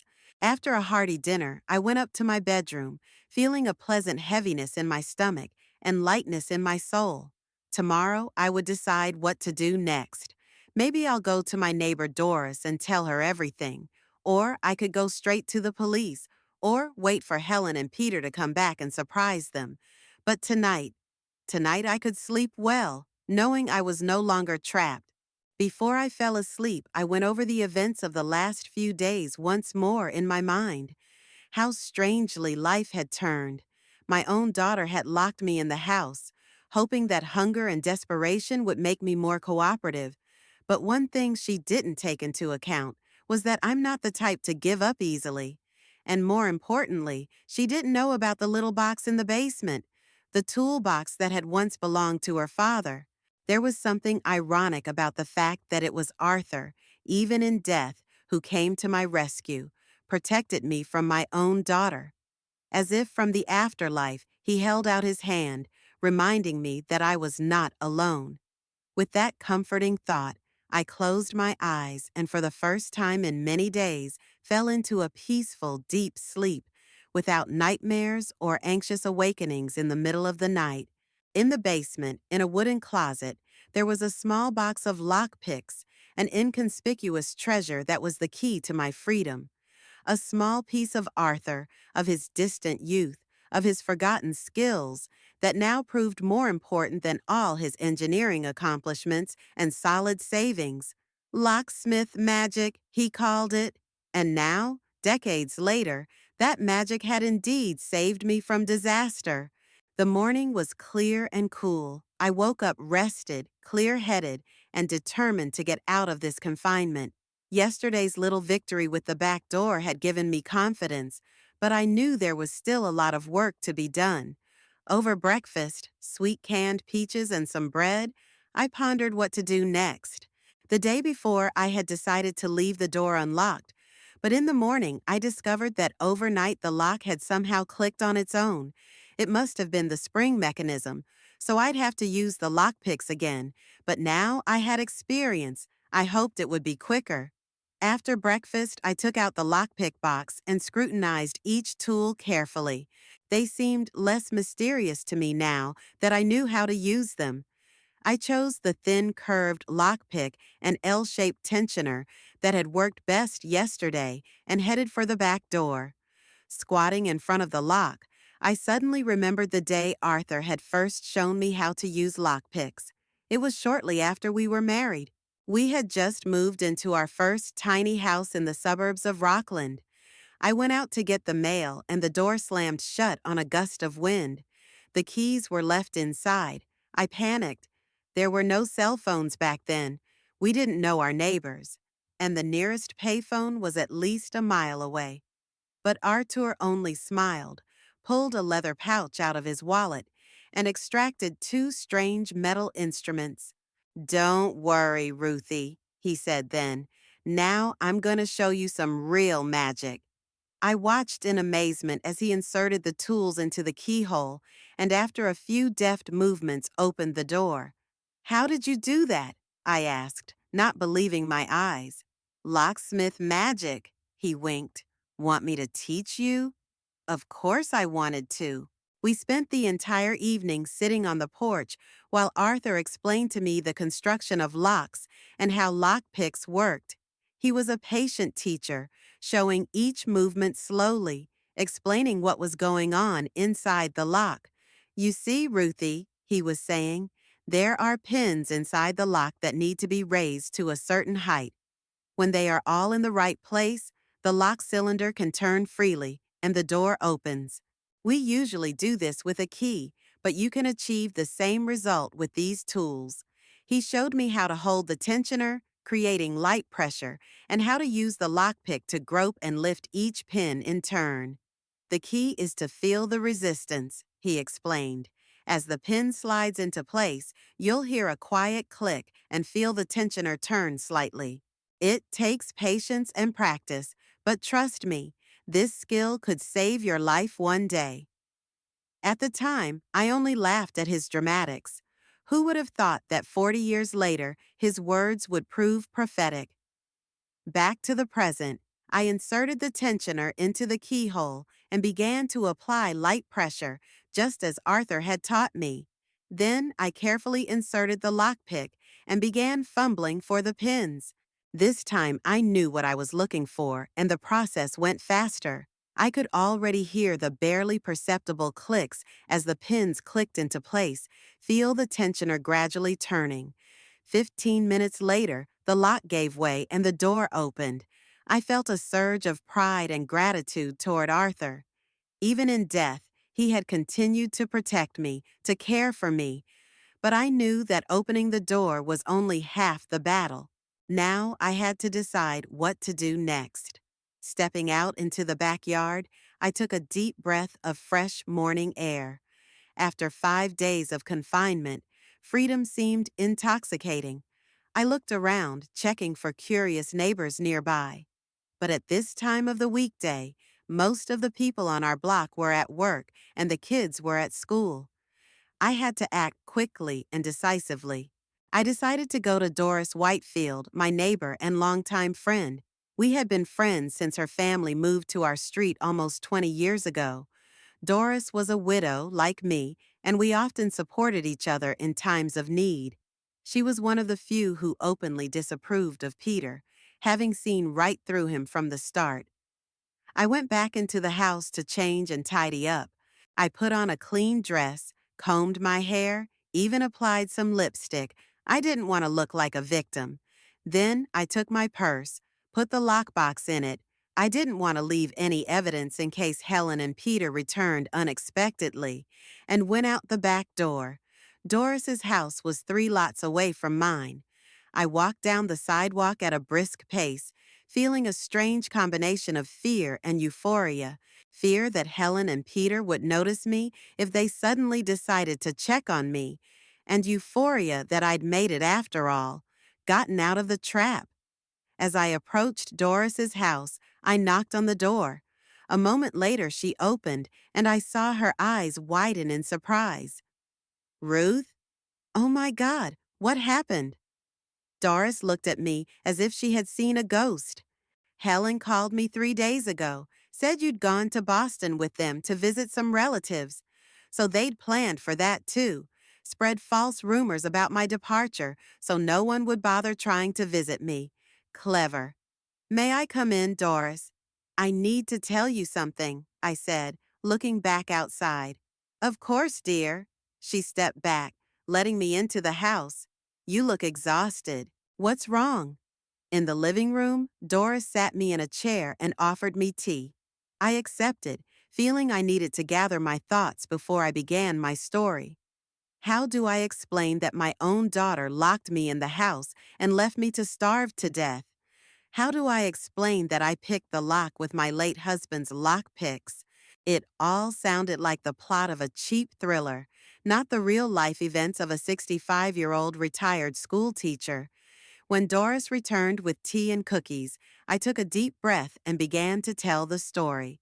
Everything from the beginning, the arrival of Helen and Peter, their persistent attempts to persuade me to sell the house, the overheard conversation about declaring me incompetent, their going to Europe, how they'd locked me in the house with no communication and almost no food. Doris listened without interrupting, but I could see the expression on her face change from disbelief to horror, from horror to anger. Ruth, this is a crime, she exclaimed when I had finished my story. They kept you imprisoned against your will. It's illegal. I know, I nodded, but Helen is my daughter. I don't want her to go to prison. And she wasn't worried that you might starve to death or die of a heart attack locked in your own home? Doris was indignant. No, Ruth, this cannot go unpunished. We must go to the police. I hesitated. Despite everything that had happened, Helen was still my daughter, my only child. The thought that she might end up behind bars was unbearable. Isn't there another way? I asked uncertainly. Maybe just talk to a lawyer to prevent them from trying to declare me incompetent? Doris hesitated. My son Eric is a lawyer, remember? He specializes in family law. I could call him right now, ask him for advice. I nodded gratefully. Eric Whitefield was a serious young man I remembered as a teenager. He often came to me for help with math when he was in high school. Doris picked up the phone and dialed her son's number. I heard her briefly explain the situation without going into detail. Eric says he'll be here in an hour, she reported, ending the call. In the meantime, we need to think about what to do about your house. You can't go back there. Helen and Peter could show up at any moment. She was right. I couldn't go back to the house, but I couldn't leave it unprotected either. What if Helen and Peter came back sooner than I expected? What if they realize I've escaped and try to cover up the evidence? Maybe we should go to the police after all, Doris suggested. At least make a statement about what happened in case they try to do something about it. After some hesitation, I agreed. We called the Rockland police station and briefly explained the situation. The officer on duty promised to send a patrol car within half an hour. While waiting for the police and Eric, Doris and I sat in the kitchen drinking tea and talking about what had happened. Now that the initial shock had passed, I began to realize the gravity of the situation. My own daughter was willing to declare me incapacitated for the money from the sale of the house. She had locked me up and left me with almost no food, hoping that hunger and desperation would make me more cooperative. How did we get to this point? At what point did I lose my daughter? I always knew Peter was a bad man, Doris said, as if reading my mind. But I didn't think he was capable of such a thing. And Helen? How could she have agreed to it? They convinced themselves they were doing it for my own good, I replied, though I could hardly believe it myself, or at least Helen convinced herself of that. Peter, he's always been obsessed with money. Still, that's no excuse. Doris shook her head. Locking an elderly man in a house with no food or communication isn't caring, it's cruelty. She was right, but her words made me feel even harder. Was my daughter really capable of such cruelty? Or was Peter manipulating her, playing on her complexes and fears? The doorbell rang, interrupting my musings. It was a police officer, a young man with a serious face and a notepad in his hands. He introduced himself as Officer Riley and asked me to tell him what had happened. I repeated my story again, trying to be as accurate and objective as possible. Officer Riley listened intently, taking notes and occasionally asking clarifying questions. When I finished, he frowned. Mrs.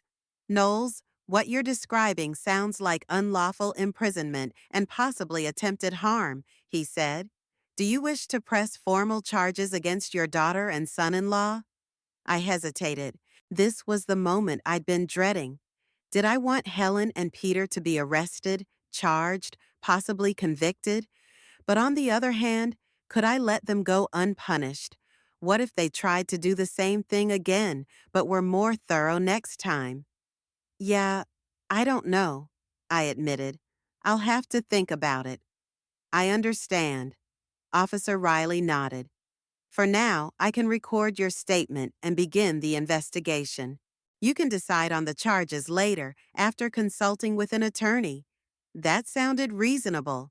I agreed to make a formal statement and detailed everything that had happened from the time Helen and Peter arrived until I escaped.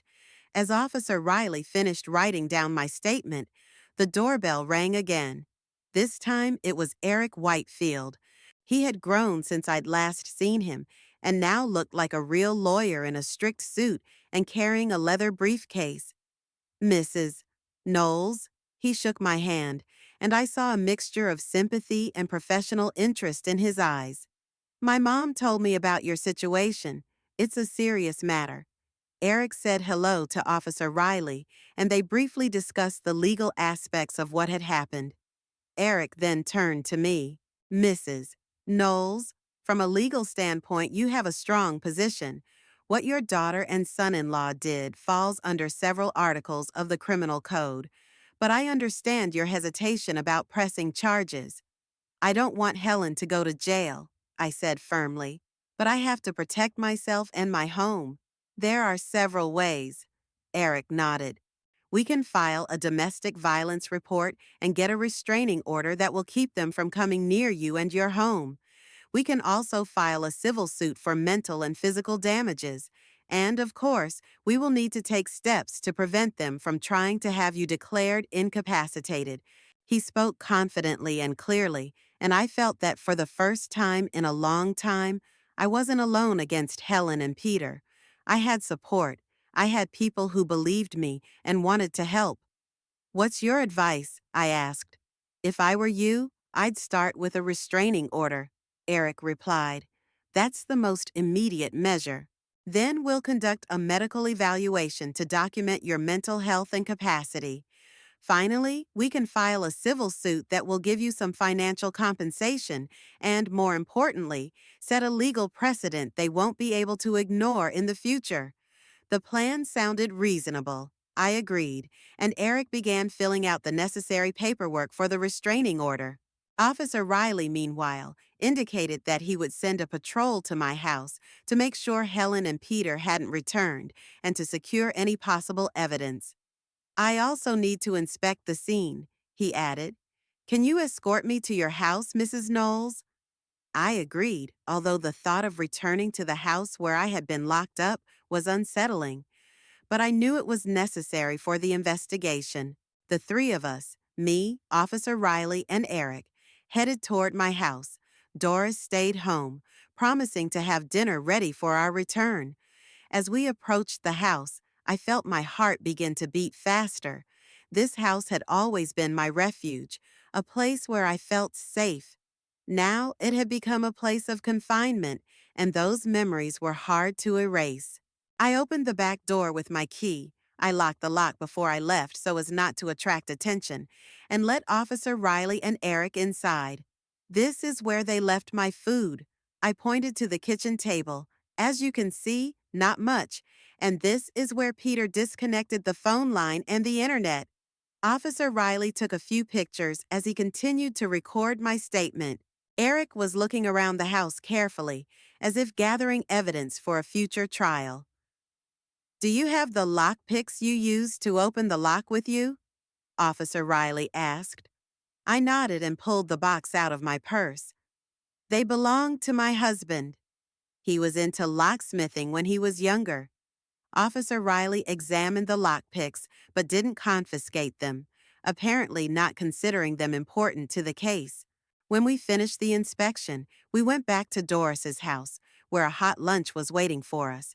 I suddenly realized that I was hungry, real hunger, not the constant dull ache in my stomach that I'd been feeling the last few days. Over lunch, we discussed the next steps. Eric promised to file the restraining order paperwork today and arrange a medical exam for tomorrow. And where will you be staying in the next few days, Mrs. Knowles? He asked. I don't think it's safe to go home until we get the restraining order.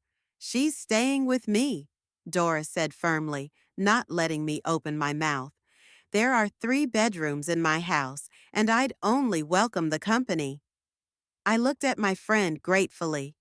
The prospect of returning to an empty house where I was cooped up wasn't too appealing.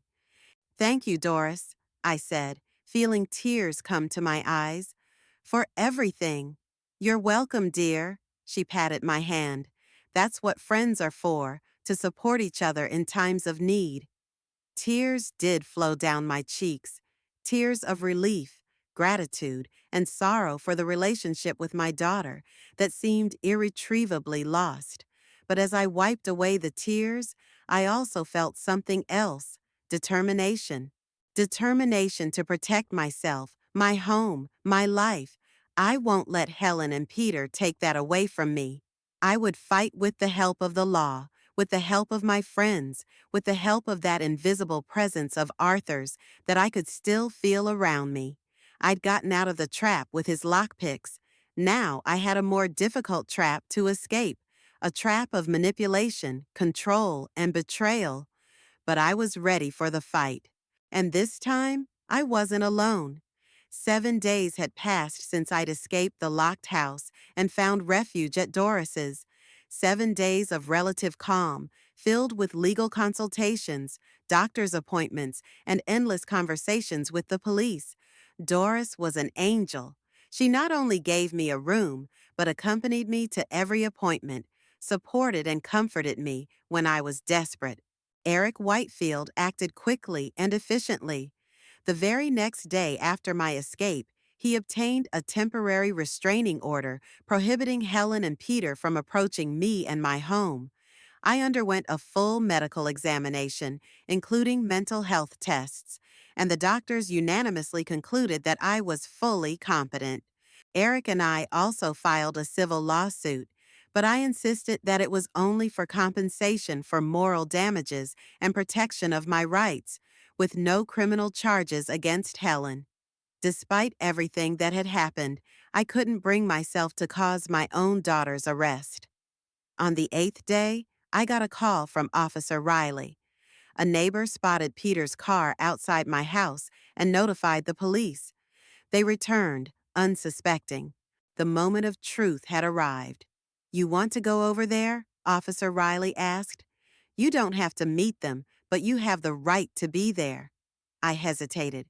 Part of me wanted to see their faces when they realized their plan had failed, but another part dreaded this meeting, afraid to feel again the pain of betrayal I'd felt when I'd overheard their conversation the night before.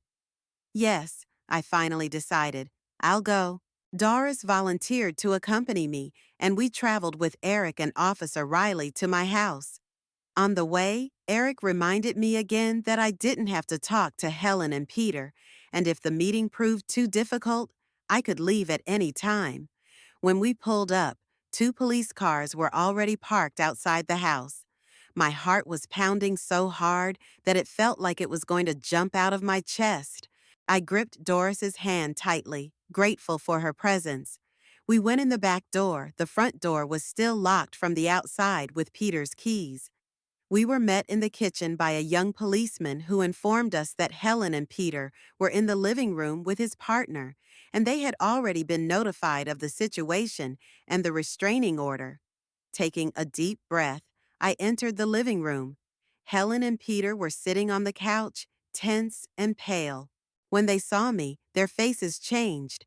Peter turned even paler, and Helen's eyes widened with surprise and seemingly fear. Mom? Her voice trembled.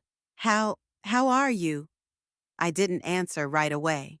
I looked at my daughter, a beautiful woman with my eyes and Arthur's chin, and tried to understand when and how we had become such strangers to each other. Hello, Helen, I finally said, surprised at the calmness of my own voice. You're back sooner than you promised. How was your trip? My sarcasm was obvious. Helen lowered her eyes, and Peter straightened. assuming a protective posture. Ruth, there's been some misunderstanding, he began in his characteristic tone of a confident businessman. We were just concerned for your safety, and shut up, Eric cut him short. Mr. Eddings, as Mrs. Knowles' attorney, I strongly advise you not to say anything that could be used against you in a court of law. Attorney? Peter shifted his gaze from Eric to me and back again. What are you talking about? What trial? About the trial for unlawful imprisonment, attempted bodily harm, and attempted fraud, Eric said clearly. We have all the evidence that you and Mrs. Eddings locked Mrs. Knowles in this house with no means of communication and minimal food supplies, planning to declare her incapacitated upon her return and gain control of her property. Helen made a strange sound, something between a sob and a sigh. Mom, it's not like that. We just wanted you to be safe, to think about your future. By locking me in the house with no food? I looked her straight in the eye. By shutting off my phone and internet? Telling the neighbors that I went to Boston with you? We left enough food, Helen exclaimed. And we were going to be back in a few days. Just wanted you to realize how dangerous it is to live alone, how you need help. Mrs. Eddings, Officer Riley intervened. I must inform you that anything you say can be used against you. You have the right to remain silent and the right to an attorney. An attorney? Helen looked shocked. Mom, are you going to sue me? Against my own daughter? The moment I'd been dreading had arrived. I should have voiced my decision, told Helen that despite her betrayal, I wouldn't press criminal charges against her. But something held me back. Perhaps an unwillingness to let her go so easily, to let her think that she could do this to me and bear no consequences. No, Helen, I finally said. I will not demand your prosecution. As much as it pains me to admit it, you are still my daughter, and I don't want to see you in jail. I noticed Helen and Peter exchange quick glances. Relief? Hope that they could get away with it? But, I continued firmly, that doesn't mean there won't be any consequences. The court has already issued a restraining order prohibiting you from coming near me and this house. I've also filed a civil suit for compensation for moral damages. A restraining order? Peter looked indignant. But that's absurd. We're your family. Family doesn't lock each other in a house without food or communication, I replied calmly.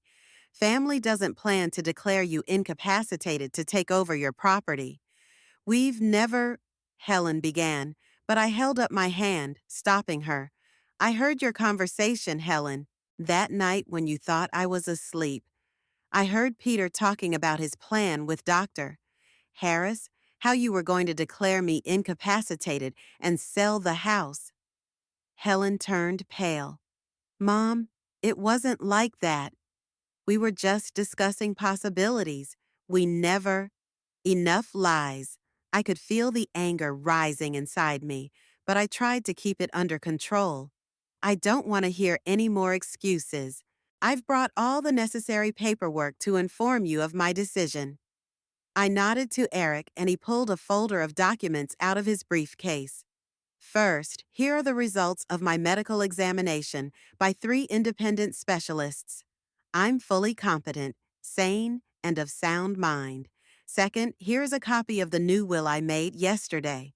According to it, my house and all my savings will be transferred to a trust fund to support elderly victims of abuse by relatives after my death. I paused, watching Helen and Peter's reactions. Peter looked as if he'd been kicked in the butt, and Helen, there were tears in her eyes. Mom, please, she whispered. Let's talk in private. I can explain everything. No, Helen, I shook my head. No more talking in private. Anything you have to say, you can say in front of witnesses or through your lawyer. Lawyer? She interjected in a trembling voice. Do you really want this to go to trial? For everyone to find out? For the kids to find out their mother is suing their grandmother? It was your choice, Helen, I replied, feeling something snap inside. The last thread of hope for reconciliation, perhaps. You chose money over me. You chose Peter over your mother. Helen burst into tears, covering her face with her hands. Peter put a hand on her shoulder, but looked at me with undisguised hatred. You'll regret this, Ruth, he gritted through his teeth. When you really need help, when you can't live alone, no one will come to your rescue. I'd watch my words if I were you, Mr. Yees Eddings, Officer Riley interjected. What you just said could be construed as a threat. Peter fell silent, but his look spoke for itself. I realized that he would never forgive me for this humiliation, this defeat, but honestly, I didn't care. I'd already resigned myself to the fact that I'd lost my daughter years ago when she'd chosen this man as her husband. You have 20 minutes to gather any personal items that may have been left in the house, Eric said. After that, according to the restraining order, you must leave the property and not come within 100 yards of her or Mrs. Knowles. Helen raised a crying face. Mother, please don't do this. We can make things right. I know we made a mistake, but we're your family. I looked at her and felt nothing but tiredness and a strange relief. It was as if the heavy weight I'd been carrying for years, the weight of unreasonable hopes, of disappointments, of trying to rebuild a relationship with a daughter who had long since stopped needing me, had finally fallen from my shoulders. No, Helen, I said quietly. You stopped being my family the moment you locked me in the house and said, "You're gonna rot in here." That's not what family does. I turned and walked out of the room without looking back. Doris followed me, Eric too. We walked to the kitchen, where I sank heavily into a chair, feeling my legs shaking. Are you okay? Doris asked, putting her arm around my shoulders. Yeah, I nodded. It's harder than I thought it would be. You were great, she whispered. So strong, so worthy. I smiled weakly. Strong? Worthy? I don't know. I felt devastated, as if I'd just said goodbye to someone very dear to me. In a way, I had.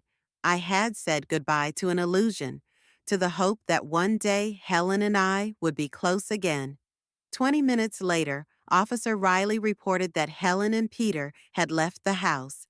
They had taken nothing but a small bag of Helen's personal belongings that she had left in the guest bedroom. What now? I asked Eric when we were alone in the house, me, him, and Doris. Now? He smiled. Now you live your life, Mrs. Knowles, without fear, without looking back to those who wanted to control you. Easier said than done, but I nodded, realizing he was right. My life wasn't over because of my daughter's betrayal. On the contrary, perhaps now it was just beginning, a new chapter where I would make decisions based only on my own desires, not other people's expectations. 3 months passed. Winter shrouded Rockland in a white blanket, turning my garden into a fairy tale kingdom of glistening snow and icy patterns on the windows.